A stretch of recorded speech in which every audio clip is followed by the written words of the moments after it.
Hey guys, welcome back. So this time I'm going to do the subframe and going to talk you through what I'm planning to do. This is the Mark III Golf subframe, so it's a VR6, so it's wide track.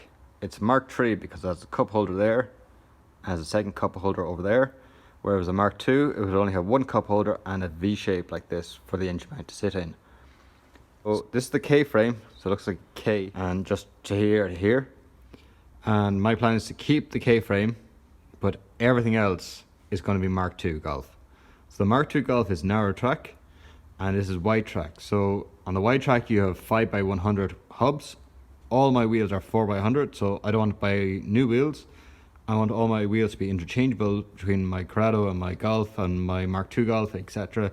So I'm planning to go 4x100. So that'll be narrow track. Because I'm running Borbettes, which are quite wide anyway, it won't make a difference. So it'll just, although the track rods and everything will be narrow, the wheel will be wider. So my plan is to use the narrow track from a Mark II Golf, which is 2 litre 16 valve from the Corrado, or 1.8 GTI from a Mark II Golf. So you use the narrow track wishbones, the 4x100 hub, narrow track arms here, narrow track anti-roll bar.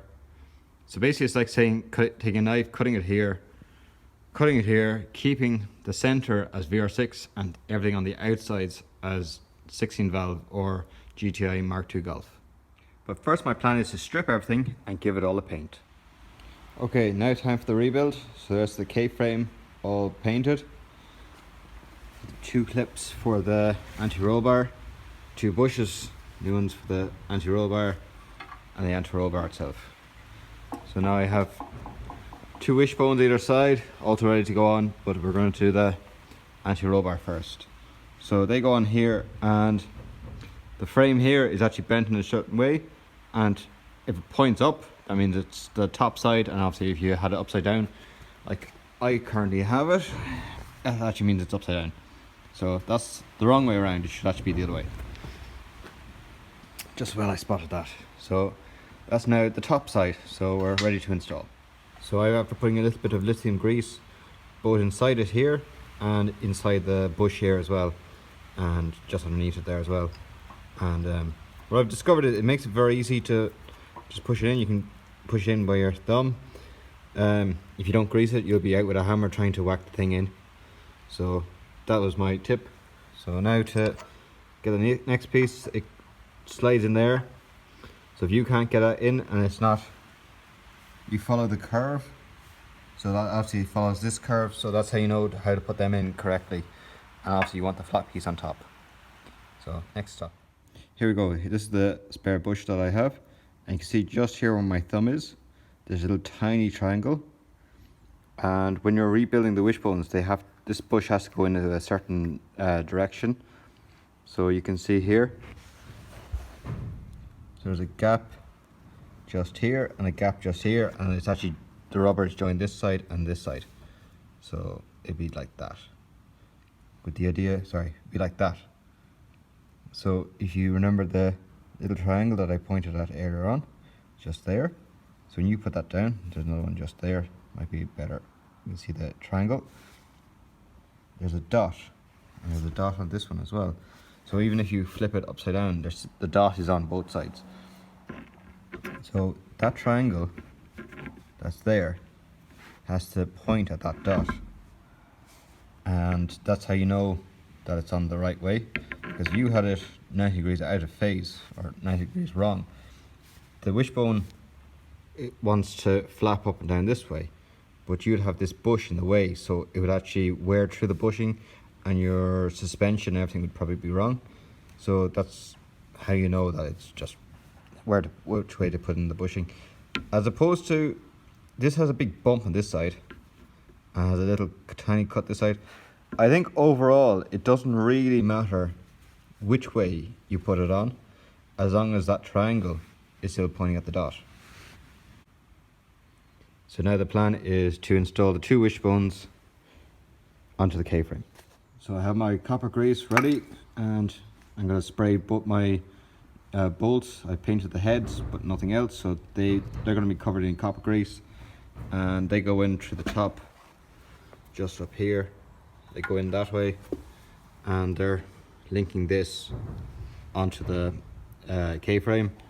This one here is actually holds, it goes obviously through the bottom of that, through this, back up through here, and actually bolts into the chassis of the car, so there won't be a bolt for that until you're ready to install it.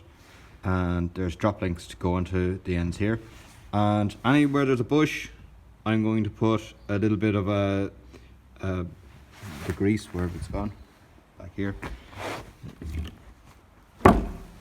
So I'm using lithium grease. I don't think it really makes any difference, but the shop that I bought this in, they only do lithium grease. So I hope it doesn't damage bushes, but I don't think it does. So this, anywhere there's a tread, it's going to have copper grease. And maybe a bit down here is going to have lithium grease. The bushes are going to have lithium grease on it because I think it makes them slide in easier. And yeah, let's go for it. Okay, so to get the wishbone on, I currently have the K-frame upright like that. Obviously I didn't get paint everywhere. But if you look carefully, there's the washer that's welded in at the top. There's actually like a C or a horseshoe or like a semicircle, or it's not a semicircle, a moon or like a half moon. So the way that these bushes go in is they go drop down. So if you're underneath the car, you're going to find it out very quickly that you can't, they won't go in. But if you go in from the top, they slide in, and then you just turn them and they come up this way. So you just give them a tap with a hammer, line up the holes, and then you just push in your bolt. And why do I go with the copper grease and the lithium grease?